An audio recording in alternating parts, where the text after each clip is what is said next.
उपरी पाहुनी वैकुंठ समस्त त्वरे पाचला कैलासात तो होताची प्रवेश शिवगणात धुंडाळुनी पाहत सगळे इकडे तिकडे पाहिलं कैलासाला गेले गोरक्षनाथ इकडे तिकडे धुंडाळून पाहायला लागले धुंडाळून पाहिल्यावर काय पाहिलं ऐकून घ्या तो शिवगणीच्या मुंडा समुदायात अस्तित्वाच्या मास देखे समस्त या परिवीर भद्र सर्व गणात गरजोनिया मग काय केलं तिथे गेल्यावर पाहिलं आता गेले याची भीती होती ना गोरक्षनाथ म्हणजे वैशिनाथाचाच होता आज त्याच्यासारखा मग म्हणले काय करायला लागले तिथं सगळ्या म्हणलं चामुंडाचा साकार 1 कोटी चामुंडाचा भार कोट्यावधी त्याचं सैन्य आणि त्या मेलेल्या प्रेताला गठुड्याला सांभाळायला लागले वीरभद्र गर्जना करून काय बोलायला 12 वर्षाचा सरला नेमा मच्छिंद्र शवाचे करार रक्षण तयाचा शिष्य गोरक्षनंदन कोणे रूपी येईल 12 वर्षाचा नियम सरला बघा 12 वर्षाच्या कालावधीमध्ये हे करणार होता गोरक्षनाथ येईल आणि कोण्या रूपाने येईल आणि आपल्याला पाहिलं आपल्याला मारेल याच्या काय मच्छिंद्रनाथाचं गठुड होतं ना ते मासाचं ते घेऊन गेल्याशिवाय येणार नाही गर्जना करून बोलू लागले ऐकोनी तयाची वार्ता गोरक्ष तेथून झाला निघता तो येरीकडे चौरंगनाथा काय सुचले होते काय केलेलं इकडे आता गोरक्षनाथ इकडे त्यानं पाहिलं की आता पाहिलं म्हणले आता ते ऐकायला हे करायला लागला इकडे चौरंगनाथाला काय विचार सुचला त्या देवालयात ऐका गोरक्ष शवाजवळ बैसून आणि सकळ अस्त्र व्यापून जेथे लागण लागे देवा कारण ब्रह्मादिका करोनिया गोरक्षनाथ त्या शवाजवळ म्हणजे प्रेताजवळच या चौरंगनाथ बसले गोरक्षनाथाच्या यानं सगळं बंधन केलेलं होतं तितक्यातून कवाशी गोरक्षनाथ हे केलेले आणि जाऊन उठून बसलेत म्हणतात ऐसे अस्त्र व्याप्त दैशातून निघोनी गुप्त वेशे शरीरात येवनिया प्रवेश गुप्त वेशाला आला त्या शरीरामध्ये प्रवेश केला चौरंगनाथाला पत्ता लागू दिला नाही गोरक्षनाथ उठून बसले प्रवेशताची अकस्मात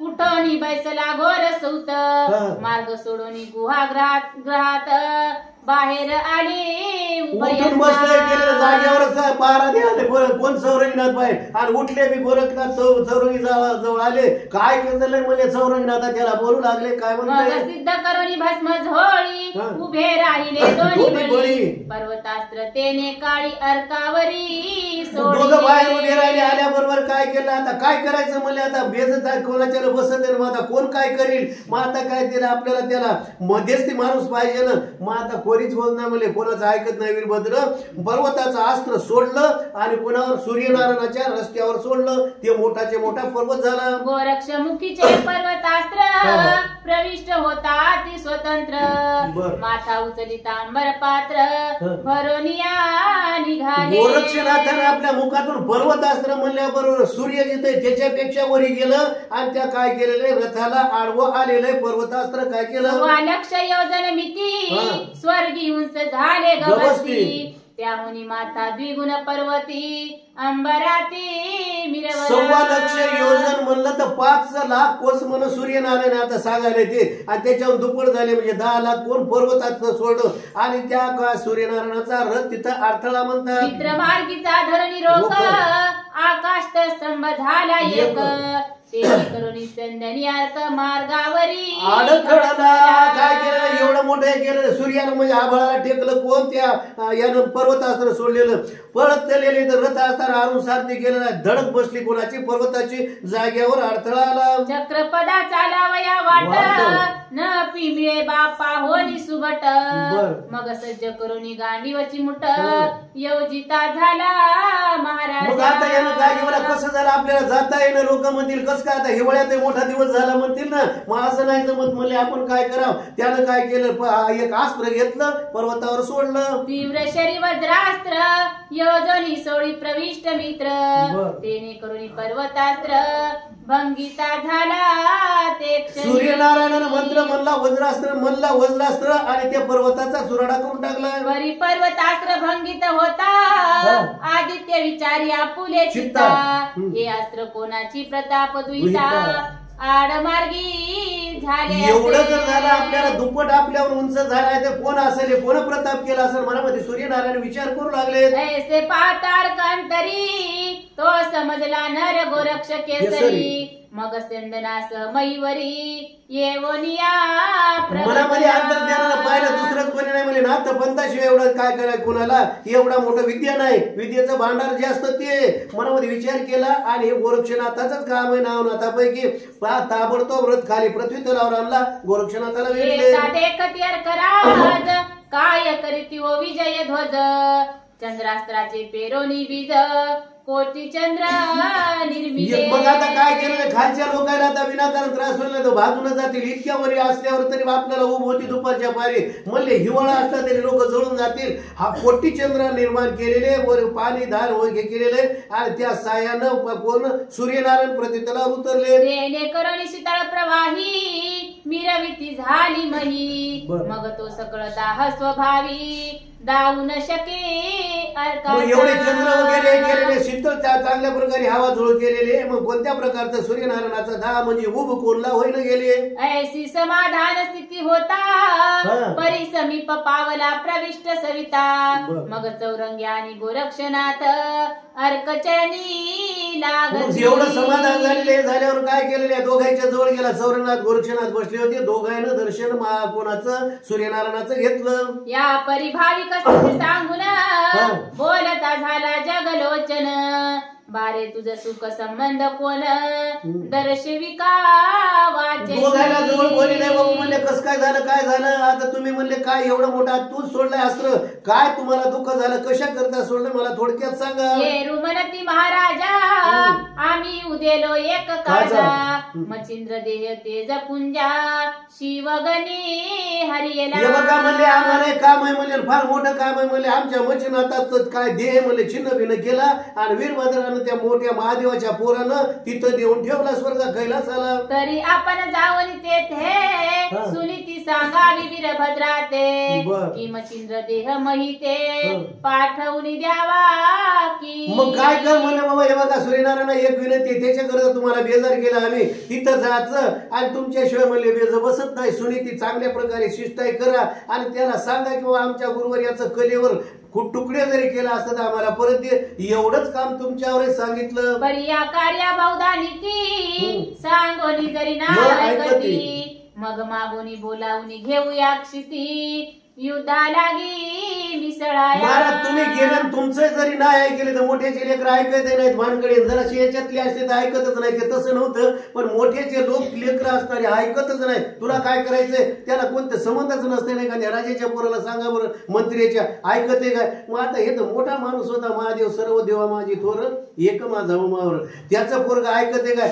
ऐकणं गेलं तर म्हणले कैलासाला नाही पृथ्वी तलावर बोलू त्याच्या बरोबर युद्ध करू पण गठुडा आपल्या गुरुवर्याचं घेऊन घेऊ. परवी महापरवी आमुची जावणी करावी शिष्टाई, तुका उपकार मचिंद्र देई आम्हासी साय विरवावे. काय आमच्यावर एवढा उपकार करा गोरक्षनाथ म्हणायला लागले. परवी महापरी काय तुमच्या परीनं करायची ते शिष्टाई करा आणि एवढं मच्छनाथाचं शरीर आमच्या पर्यंत आणून द्या असं मग गोरक्षनाथ सूर्यनारायणाला म्हणू लागले. ऐसे बोलता गोरक्षनाथ आदित्य अवश्य त्या ते म्हणत, मग त्या क्षणी कैलासा जात त्वरित जावनी. काय हरकत नाही म्हणजे आताची आता हे करायला त्या ताबडतोब जातो. गेलेले निघालेले कैलासाला गेले. सूर्यनारायण त्या वीरभद्राच्या तिथे गेल्यावर काय केलं. गणे पाहून अर्क येता सहज, पापाला विजय ध्वज म्हणती येणे महाराज, कवन्यार्थ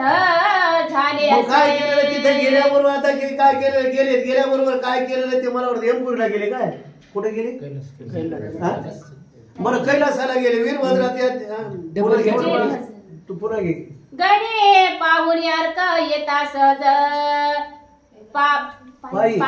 पायी लागे पायी लागी विजय ध्वज म्हणती येणे महाराज, कवन्यार्थी झाले. वीरभद्र झाले गेले. आता सूर्यनारायण गेल्यावर काय केलं पाया लागले. महाराज कस काय आमच्या कैलासाला येणं केलं असं सूर्याला विचारू लागले. आदित्य म्हणे ऐका वचन, गोरक्ष शिष्टाई काही साधन बर. करू पातलो तुम्हा कारण मच्छिंद्र देहा काय नाही म्हणे बाबा गोरक्षनाथाच्या करता आलो मी मच्छिनाथाचं देह इथं आलेलं छिन्न भिन्न करून आणि मी शिष्टाई करण्याकरता मला गोरक्षनाथानं पाठवले आणि हे प्रेत असताना त्याला परत द्यायच्या करता आलो. तरी मामा बोलणे आता हा. चित्त द्यावे परमहिता बर. महिसी पाठवा मच्छिंद्र देहाता तुष्ट करी गोरक्षा. मग काय केलं काय नाही म्हणे माझं दुसरं काय म्हणणं काय नाही हे मच्छिनाथाचं देह न म्हणले गटुड बांधलेलं आणि या पृथ्वी तलावर पाठवून द्या एवढंच करता मी इथं आलेला आहे. तुम्ही तुष्ट केली या त्यास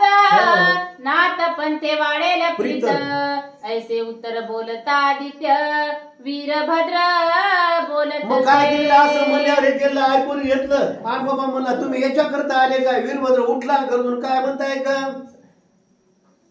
हे महाराज ऐक वचन आम्हासी दुःख दिले मच्छिंद्राने बर. तरी आता गेली या प्राण महिन दाऊ शवा. महाराज आम्हाला दुःख दिलं तो तुम्हाला माहित नव्हतं काय बघा काही जरी झालं इकडे तिकडे सूर्य जाईल पृथ्वी रसातळाला जाईल वर काय होईल आम्हाला दुःख दिलंय म्हणून आम्ही हे मच्छिनाथाला दिलं ना याचं गठुड देतच नाही म्हणले वीरभद्र म्हणाले. गोरक्ष झुंजेला माते तरी सिद्ध होऊ युद्धाते बर. गोरक्ष जिंकुनी समरंगनाते मच्छिंद्रा सम करून ठेवू या बघा जर मला गोरक्षनाथ मला तर माझ्या गुरुवर्याचं कलीवर याचा आमच्या बरोबर युद्ध करतो तरी हरकत नाही म्हणले मच्छिनाथाची अवस्था केली ना याचे म्हणजे तुकडे तुकडे करून इथंच बांधून ठेवतो वीरभद्र म्हणू लागला. बोले नारायण मच्छिंद्रे दुःख दिले तुम्हा कारण तेव्हा तुमचा प्रताप पळून कवन ठाय गेला. सूर्यनारायण म्हणायला लागले मच्छिनाथानं दुःख दिलं होतं तेव्हा आणि काय केलं तेव्हा तुमचा प्रताप कुठं पळून गेला होता नंतर म्हणले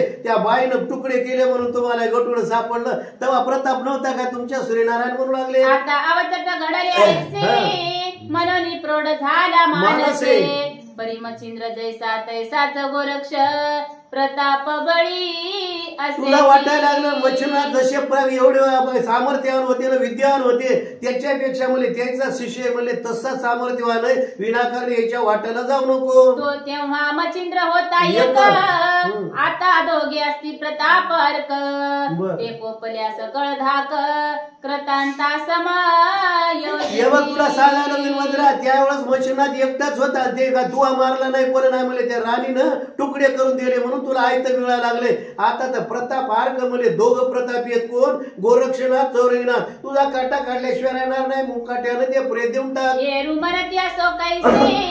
परी कदान देऊ मच्छिंद्रास या परी बोलता राजस आवडेल तैसे करा. काही म्हणा महाराज तुम्हाला अगोदर सांगितलं नाही इकडं सूर्य तिकडं निघल काही जरी झालं तर आम्ही या प्रेताला देणारच नाही एवढं म्हणल्यावर हे म्हणले आता निर्वाणीच बोलणं झालंय का आता ऐकत नाही बाबा म्हणले तुमच्या मनावर मी आलो म्हणले बाबा तुमची सुनीती चांगली नीती सांगायला ऐकायचं तर ऐका नाही तर न ऐका तुमच्या मनावर काय करायचं करा. परी एक आणि कवचन तुम्ही उतरामही कारण स्वर्गी करिता कंदन शिवलोकात पावे. एकच ऐकाय सांगायला तुम्हाला हे बघा आता ते गोरक्षनाथ येतील तुमच्या बरोबर युद्ध करतील पण या स्वर्गात तरी म्हणले कैलासाला नका म्हणले पृथ्वी तलावर करा का करा सांगतो. म्हणती की यासी काय कारण तरी ते प्रतापी असती तीक्ष्ण कैलासगिरी पिष्ट होऊन खंड करतील क्षण. तुम्हाला वाटायला लागले ते नाथ म्हणतात याचा तर म्हणले गुरुचा काटा काढा ते शिष्य म्हणले बघा काय करते ते प्रतापवान होतं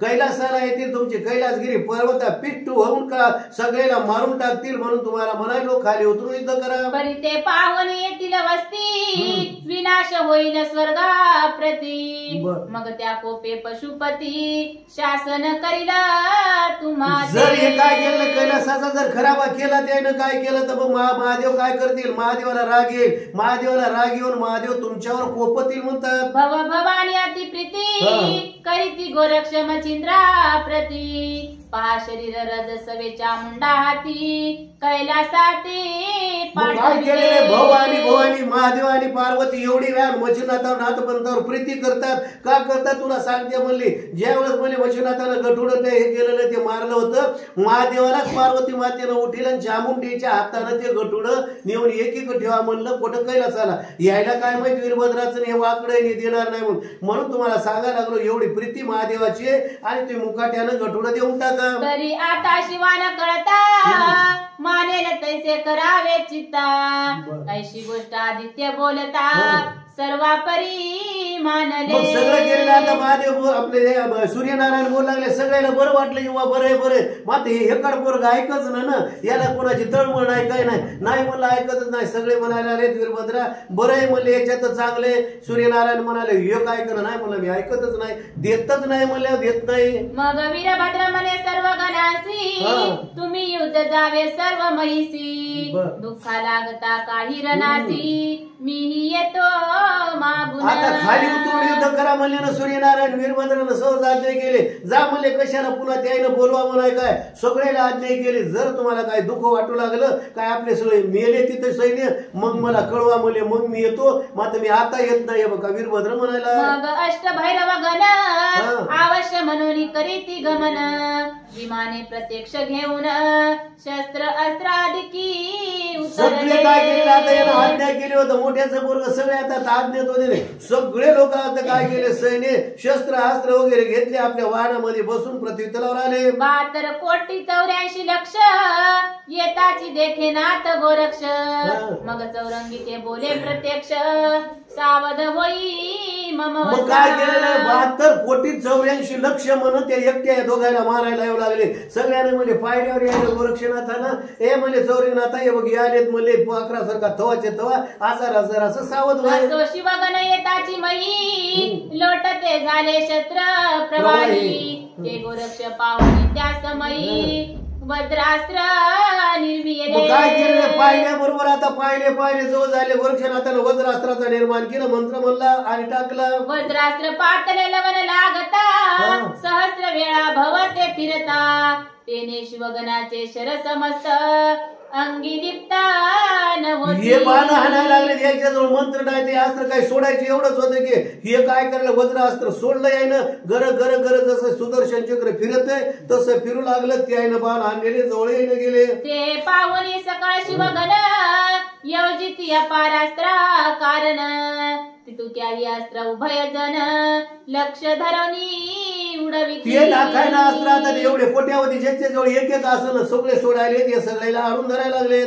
अग्नि अस्त्र धूम्रास्त्र तयावरी प्रेरिती वातास्त्र वातास्त्रावरी उरगास्त्र प्रेरिते झाले शिवगण काळास्त्र आणि वज्रास्त्र मही कठीण स्पर्शास्त्र तया माझी दानवास्त्र प्रळय करीत आगळा.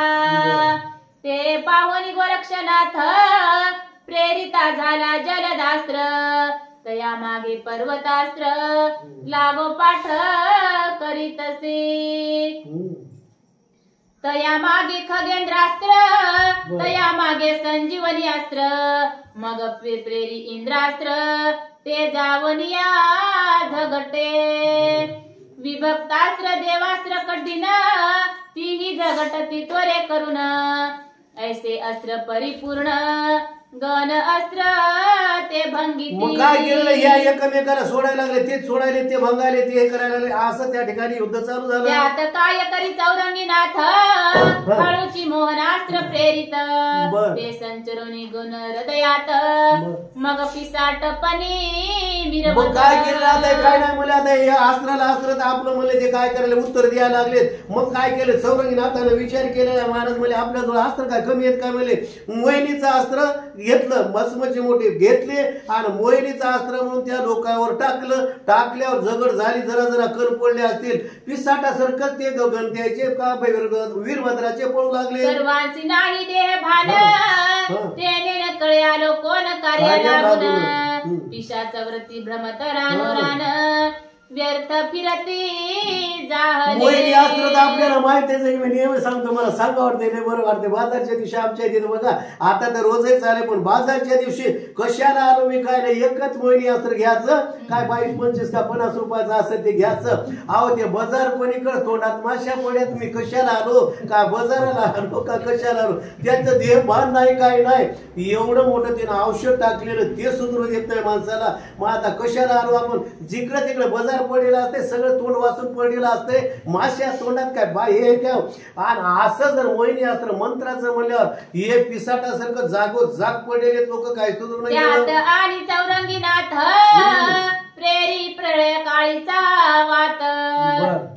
गण समस्त वायू चक्री पुन्हा प्रळय काळीचा वाद म्हणलं तर चक्रीवादळच मग मंत्र म्हणलं हे केलेले हे सगळेच गण वरी चक्र त्या काय करू लागले कागद वाटोळीने उडून जातात तसे आकाश मार्गाने उडू लागले. तो वीरभद्र मागोनी चामुंडे सहित युद्धाला गेला त्वरित परिशिवगण पाहून या व्यवस्थित परमचित्ती क्षोभला. वीरभद्र महाराज आता आलेत म्हणले चला चामुंडीला घेऊन आले त्याला पुढे केलं हे केलेलं पाहिल्यावर आता पाय कसं झालं बाबा म्हणले कोणाच्या हिराने बातमी दिली असं आलं बाय त्या बायाला घेऊन आणि म्हणलं काय केलं पाहिलं तर ते कोणी हातपाय खोरायले आखरीच्या लागलाय का तोंडातून बुरबुडा चालाय आणि माणूस हातपाय खोरते बरं का कोणी मरताना पाहिले असेल तर माणसाचा जीव फुकट जाते का हातपाय खोरायले हातपाय खोरायला डोळे पांढरे केले अशी अवस्था झाली. वीरभद्रानं पाहिले ते लोक मग गांडीवा तेटनत कारोनी बाण योजिल्या पारगुणी कामास्त्र ब्रह्मास्त्र कार्तिकतिनी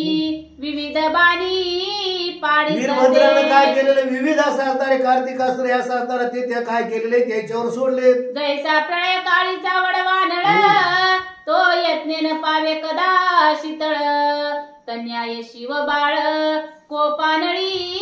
एवढा राग आलेला प्रळय काळीचा वडवानळ जे लागले कधी शीतळ होत त्याप्रमाणे वीरभद्राला तेवढा राग आला होता. ते पावनी चौरंगीनाथ रती अस्त्र प्रेरित त्वरित तेने कामास्त्र त्वरे निश्चित मूर्छित होवनी पडी. मग हे कामाचं अस्त्र सोडलं होतं मग कोण यानं रतीचं अस्त्र सोडलं कोण ते चौरंगीनाथानं. आता ते बायाचं अस्त्र सोडल्यावर ते काय करायला लागले ते बी त्या बायाचं अस्त्र सोडल्या वेड्यासारखं करू लागले. यावरी दुसरे चौरंगीनाथ दशासूर्य अस्त्र प्रेरित ते पाहून या नाभिसूत झडझडणी पळत. मग काय केलं यानं दशासूर्य अस्त्र पेरलं मग पेरलं आणि काय काय केले नाभिसूत असा असताना ब्रह्मदेव पळून जाऊ लागले. चित्ती म्हणे नो हे बरवे वेद हरतीला सर्व शंकासुर प्रतापार्णव पुन्हा उदय. बरोबर विचार केला दशासूर्य अस्त्र म्हणजे 10 असुराचा म्हणजे राक्षसाचा जन्म ब्रह्मदेव सगळे देव पळून गेले आता काय बरं नाही म्हणले आपल्या देवाला पुन्हा म्हणले अवतार घ्यावा लागते या राक्षसाला मारा लागते देव पळून गेले. ऐसा विचार करून म्हणी ब्रह्मास्त्र दळविले अदृश्यपणी पुणे कामिनी अस्त्र चौरंगी मुनी प्रेरिता झाला लवलाने. यानं काय केलं ब्रह्मास्त्र लपून ठेवलेलं मग यानं काय केलेलं पुन्हा कामिनीचं म्हणजे बायाचं अस्त्र चौरंगनाथानं सोडलं. ते पाहुणी कार्तिकास्त्र पळवली लपवी मुख पात्र परिचौरंगीचे पांचजन्यास्त्र प्रळया लागी. मग काय केलं यानं काय केलं कार्तिक स्वामीचे ते आलेच होते ना कार्तिक स्वामीला बाईचं जमत नाही बाईनं मला दर्शन घेता येत नाही. कार्तिक स्वामीचं जर बाईनं दर्शन घेतलं 7 जन्म विधवा राहावं लागतं मला असं काहीतरी शास्त्र सांगते बाबा असं सांगणारे सांगतात. मग आता काय असं ते द्यायचं ते ढटाव आहे की नाही पण शास्त्र सांगते कार्तिक स्वामीनं पाहिलं त्या बायला मग आता पाहिल्याबरोबर म्हणले आपल्याला काही जमत नाही म्हणले बाईचं तो दोडतून आपण पाहत नाही आणि याला दर्शनही घेऊ देता येत नाही आपल्याला. कार्तिक स्वामी पळू लागले. ते पावनी भद्र जाती मस्त्यास्त्र योजिले परत निभूती तेने करुणी तदस्त्र शांती अदृश्यती मिळवले. परी परम कोपोनी तपोबळ तीव्रास्त्र योजिले तत्काळ संजीवनी योजोनी सबळ सकळ दानवा उठविले. मग काय केलेलं राक्षस होते नाही केलेलं मग यानं काय केलं संजीवनीचा मंत्र म्हणला मेलेले राक्षस मंत्रानं ते उठून बसले. हे दानव म्हणाल कोण कोण त्रिपुर सुंदराक्ष मन मुद्रुमान्य महिषासुर जालिंदर प्राज्ञ काळ यवन बघ महिषासुर वगैरे काय जे असे जे राक्षस होते ना ते राक्षस होते ते राक्षस या गोरक्षनाथानं उठले. हिरण्याक्ष हिरण्य कश्यप सहित मूत कुंद बळी वक्रदंत रावण इंद्रजित कुंभकर्ण त्यात सिंहनाद भरित. एवढाले राक्षस आहेत इंद्रजित कुंभकर्ण हे काय कोणते ते आता मृत्युमान्य असे असणारे सगळे राक्षस त्या ठिकाणी गर्जना करू लागले. ऐसे सबळ राक्षस उठता विमान यानी सुरवर असता अति भय मानवनी चित्ता विमानाते पळविती. एवढे राक्षस उठले, हे झालं की आता देवायला वाटलं काय नाही अगोदर तर आपल्यावर, कारण राक्षसाचं ते देवाचं नाव घेणारच, आणि त्या काळात लय ब्राह्मणच देवाचं नाव घेत होते ना. जे हे ब्राह्मण देव पळून गेले आणि ते विमान पळून गेले, गिरीकंदरी लपून बसले. काय केलं? कैचे युद्ध कैचे पाहणे, पळती सूर भयभीत होऊन, 33 कोटी देवता कारण, चिंता पार व्यापिली. कसं योधन कशाचं काय आलं मले पाहायला नाही, पुढे माग पाहिले तर पुढे पळायला लागलेत. अशी देवाची अवस्था झाली. देव पळून गेले, राक्षस इथं उठून म्हणे बसले. रावणे बंदी घातले, दैवे दाशरथी रामे सोडिले. आता दैवे भोगोनी आले, दुःख अपार देव म्हणायला लागलेत काय राक्षस हे केलेले मले रावणासारखे हे केलेले. ते दशरथाच्या पुढे रावण अवतार घेतला, रावणासारखे काय केलेले राक्षस मारले. आता एवढे राक्षस म्हणल्यावर आता किती अवघड झालं म्हणले, सगळ्या देवायलाच अवतार घ्यावा लागते म्हणून देव लोक पळू लागले. ऐसे होवनी भयभीत, कंपे व्यापिले ते समस्त. असो सुरवर जाऊनी वैकुंठात, निवेदिती श्रीरंगा. मग काय केलं गेले आता तेव्हा गणपतीला म्हणजे श्रीरंगाला म्हणजे विष्णू परमात्माला माहित नव्हतं. सगळे गेले, देव गेले, भयभीत झाले आणि वैकुंठाला जाऊन विष्णू परमात्माला सांगू लागले. मग तो दयाळ चक्रपाणी, ऐसी ऐकोनी सुरवर वाणी. म्हणे भोगाला परतोनी, अवतार दीक्षे कारणे. मग आता काय केलं? मग आता विष्णूला वाटलं की आता अवघड झालं, आता सगळे देवायला याला मारायचं म्हणलं राक्षसाला. पुन्हा म्हणले आपल्याला भोग आलाच, म्हणले पुन्हा अवतार घ्यावा लागते. एक काय कळलं, देवाला अवतार घेऊन राक्षसाला मारावं लागते. मग तो परमदत्त कोणी चित्ती, शिव पाचारीला सुरवरा हाती. वैसवनी स्वसंगती, विचित्र करणी निरोपी. मग काय केलं असं म्हणल्याबरोबर काय केलं? आता सगळं माहीत झालं की त्याला माहीत झालं श्रीरंगानं काय केलं येऊ नाही का? म्हणे गोरक्ष केले अनुचित, पुन्हा उठविले दानव समस्त. आता दानव तरी रसातळा प्रत, मही सकळ रे तिला. मग यायला काय केलं? एवढे दानव काय केले, तयार केले, हे केलेले. आता काय करावं? आपल्याला सगळे मारल्याशिवाय राहत नाही, पृथ्वीत रसातळाला घालतात असं म्हणू लागले. एक एक दानवासाठी आपण माराया झालो कष्टी. कल्पावरी अवतार जेठी, धरोनिया भिडलो. एका एका राक्षसाला मारायला आपण काय अवतार घेतले? आता काय किती कल्पवरी अवतार घ्यावं काय असं देवायला वाटू लागलं. राक्षस उठले, आपली काय धडगड बरी नाही म्हणतात. आता कैसे करावे, निवटतील कैलासा सकळ दानव. आहा मूर्ख तो वीरभद्र राव, व्यर्थ द्वेषी मिरवला. मग काय केलं? बघा म्हणले काय यानं हे केलं, सगळे देव म्हणू लागले काय मूर्ख आहे म्हणू लागले वीरभद्र, आणि यानं विनाकारण हे केलं म्हणले. राक्षस उठले, सगळ्या देवाला मारते काय की नाही, अवतार घ्यावा लागते. देव लोक म्हणू लागले. मग सोडोनी वैकुंठासी, येते झाले गोरक्षा पासी. म्हणती बावी परित महिसी, पुत्रा हे काय मांडी. मग काय केलं? तिथं गेले, आता गोरक्षनाथा जवळ गेले. आता काय कोण विष्णू परमात्मा हे लेकरा काय मांडलं म्हणले. बघा काय केलं असं, या राक्षसाला कसं काय जीवन केलं, काय केलं हे म्हणू लागले विष्णू परमात्मा. अरे एक एका राक्षसा लागी, आम्ही श्रमलो बहु प्रसंगी. अवतार घेऊन नाना रंगी, हनन केली तयाचे. मग काय केलं? बघ म्हणले आम्ही एका एका राक्षसाला काय काय अवतार घेतले, किती मारायला बेजार झालो तुम्हाला माहितीये. आणि तू काय म्हणले सब विनाकारण यायला मंत्रानं उठून टाकलं. हे काय आता मरत नाहीत आमच्यानं गोरक्षनाथाला म्हणलं. आता कृपा करून आदर्श करी दानवा कारण. येरी म्हणे गुरुशवानून, द्यावे आधी मज लागी. काय म्हणायला लागले? देव म्हणायला लागले जेव्हा गोरक्षनाथा यायला अगोदर आदर्श कर मंत्र म्हणून. हे म्हणला तसं नाही, कशाला इतका उठाठेव केलाय? माझ्या गुरुचं कलेवर इथं आणून द्या, तेव्हा यायला मारतो, नाही तर मी मारित नाही असं गोरक्षनाथ म्हणू लागले. मग शिवे बोलावनी चामुंडेसी, मच्छिंद्र शवा त्यानविले महिसी. म्हणे बाघे आणि राक्षसाशी, शांत दृष्टी दाविका. मग असं म्हणल्यावर बाबा हे काय केलं नाही, मग एवढं जर केलं हे केलं तर आम्हाला जर असं काय कर, आम्हाला जर आता देवाला अडचण झाली किंवा देवाला अडचण झाल्यावर काय म्हणतात? या परी गोरक्ष म्हणे त्याते, दानव नोहेत अस्त्र व्यक्त बर. संजीवनी प्रयोग देह स्थित दानव उदया हे म्हणले पावले काय अस्त्रानं नाही काय नाही संजीवनीने ते दानव निर्माण केलेत मला हे केलेत आणि गोरक्षणात म्हणतात हे असं काय मरत नाही तर काय करावं लागतंय तरी अवतार घेऊन हा.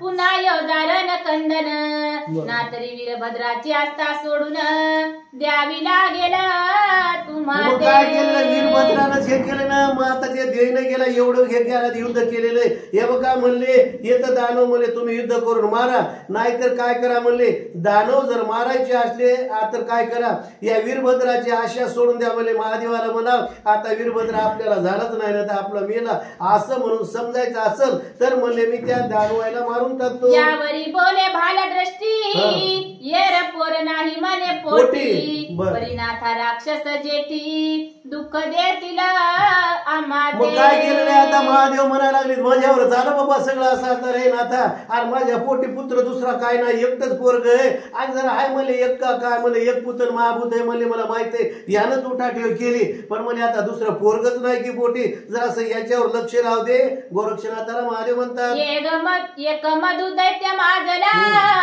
त्याने पळविले रानो राणी आम्हाला शेवटी एकादशीने त्याला मृत्युमुखी पाठविले एक मधू नावाचा दैत्य माजला होता तिने देवाला महादेवाला प्रसन्न करून घेतलं या सगळ्या देवाला बेजार करू लागला आणि शेवटी मारू लागल्यावर काय केलेलं आता हे सगळे महादेव परमात्मा ब्रह्मदेव विष्णू लक्ष्मी सावित्री पार्वती याच्या मागे लागला पण योगायोगानं 6 जणांच्या श्वासापासून मुलगी झाली तिचं नाव एकादशी ते सांगितलं वाटतं अशा एकादशीनं म्हणले त्या राक्षसाला मारलं आणि आम्हाला जीवदान दिलं एका राक्षसाला मारण्याकरता एकादशीनं जन्म घेतला आणि आमची रात्रंदिवस बेजारी केली सगळ्या मुखी देवाची आता इतके राक्षस काय करतील सांगायला लागले ऐसे दुःख सांगावे किती तरी आता कृपा मूर्ती वेगी निवती राक्षसा प्रती पुत्र मोह सोडिला मग काय नाही म्हणे आता बघा काय करा महादेव म्हणे एवढे जर राक्षस हे केले तर आपल्याला आता सगळ्या देवाने कितकाले अवतार घेतले तर मरत नाही जाऊ द्या म्हणजे आपणच म्हणावं झालंच नाही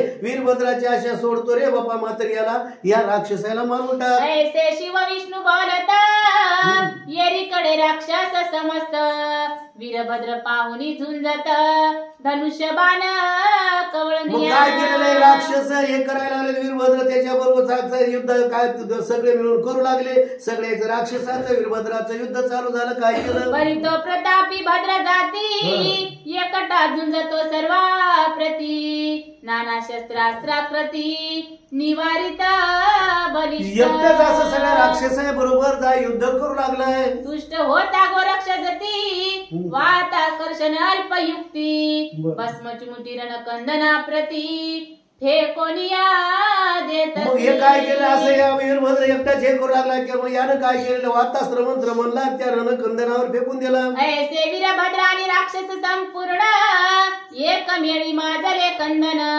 येरीकडे शिव विष्णूशी तुष्ट विला गोरक्ष मग काय केलं यायचं युद्ध चालय केलं विष्णू परमात्मानं गोरक्षनाथाची स्तुती केली त्याला आनंद का झाला मनामध्ये काय सांगितलंय का तेने दानव वीरभद्रा सहित मयी पडिले निचेष्टित शासोच्छवास कोंडोनी समस्त प्राणरहित झाले मग काय केलेलं त्यानं वाताकर्षण मंत्रच बनवून टाकलाय केलेलं ते राक्षस वीरभद्र त्या युद्धाच्या ठिकाणी मरण पावले सबळ असे वाताकर्षण ठाऊ कनवती देव दानवा कारण परिणात पंथी ते येऊन प्रसन्न झाली कृपेने मग काय केलेलं याचा असताना संजीवनीचा मंत्र काही असे हे मंत्र होते ना देवा दानवाला दुसऱ्याला माहितच नव्हते नाथपंथाला माहित होते ते अस्त्र सोडलं असो वीरभद्र आणि दानव समस्त रणिनी माले प्रतापवंत त्यावरी गोरक्ष जल कोणी अग्निअस्त्र सकल केले भस्मते काय केलेले सगळे वीरभद्र राक्षस सगळे मेले आता त्याच्याबरोबर हे वीरभद्र मेला मग आता काय करा मग एकट्याला त्याला कसं ठेवा सगळ्याला मारलं अग्नीचा मंत्र म्हणला राक्षसा सहित वीरभद्राला जळून टाकलं यावरी पुढे पंचानन वेष्टिरे अति मोहाने ते पुढील अध्यायी सकळ कथन श्रोतियांनी मग काय केलेले श्रोते म्हणाले आज जरा असं कसं थोडं जडच गेलं काय अध्याय मोठा होता ते एवढी कथाही नव्हती. मग काय जरी झालं तर बघा म्हणले काय हरकत नाही, बसले ऐकून घेतलं, चांगली गोष्ट झाली. आता दुसऱ्या अध्यायात म्हणले उद्याच्या अध्यायात काय लई कथा नाही म्हणले 181 का काहीतरी, आणि परवाला मात्र अजून याच्यावर मोठा आहे. अशा प्रकारे चांगले केलेले उद्याच्या अध्यायामध्ये महादेव परमात्मा स्वतः काय रडतील, गोरक्षनाथाला कळवा येईल, जाऊन त्याच्या अस्थिया साकाऱ्या जातील आणि शिवशिव म्हणेल हाडानं म्हण. शिवशिव म्हणलं तर जवळ ठेवायचं, सगळे हाड जमा करायचे आणि मग गोरक्षनाथ उद्या गोरक्षनाथाला उठी आपला याला वीरभद्राला उठीतात. परम साधन योजनी चित्ती पाठ थापटोनी वक्त्या प्रती भला भला मनोनी युक्ती श्रोते करीती वक्त्याला म्हणायला तो वाचकाला याला म्हणायला नाही, भला भला म्हणायला लागले. काय केलं, स्तुती केली, भला भलाच म्हणावं लागतं. शुद्ध बीजा पोटी फळे रसाळा गोमटी अशा प्रकारची. बरं हिनं काय केलेलं आहे, आपल्या एकेस कुळ्याचं उदाहरण आपल्या घरच्या बी येतात, माहेरच्या बी एकीसन घरच्या बी उदाहरण असं केलेलं आहे. कारण काय घरचाही जर आपल्याला ते मिळालं ना, आपल्याला म्हणजे याला प्रतिसाद जर मिळाला तर माणूस येते पोतीला, नाही तर सासर वर्षाला बरेच जागे येऊ देत नाही. त्या विचारायचे देव सासूबाई मला वाटतं घेऊनही येतात पोतीला, आहे की नाही. हा सासूबाई येतात, ओळख झालेली आमच्या अगोदर. एवढं म्हणून त्याचंही दैव म्हणून सुनाय अशी लाभली आणि हिचंही दैव म्हणून घर लाभलं म्हणून सांगाले हे म्हणाले. बरं काय पाठ थापटाले धोपत्याचे असं असताना वाचकाचे वारे वारे भरा म्हणायला लागले. आज जरा लवकर आज आद्या घेतला बसल्यावर काय हरकत नाही, असं घेऊन ऐकू. आता किती हजार तिथं समाप्तीवर 5-7 आधी राहिलेली, असं ऐकून घेऊन चांगल्या प्रकारे ऐकत जा. वरचीवर कथा गोड आहे असं म्हणायला लागले. चला परम अवधाना योजनी चित्त वक्ता झाला धुंडी सुत नरहरी मालू नाम जात संत सेवी अनुसरला स्वस्ती श्री ग्रंथ भक्ती कथा सार समंत गोरक्ष काव्य किमयागार सदा परिसोत भाविक चतुर त्रयशितमती अध्याय गोड हा अध्याय 33वा ओव्या 231 श्री कृष्णापर्णमस्तु शुभम भवतु श्रीरस्तु नवना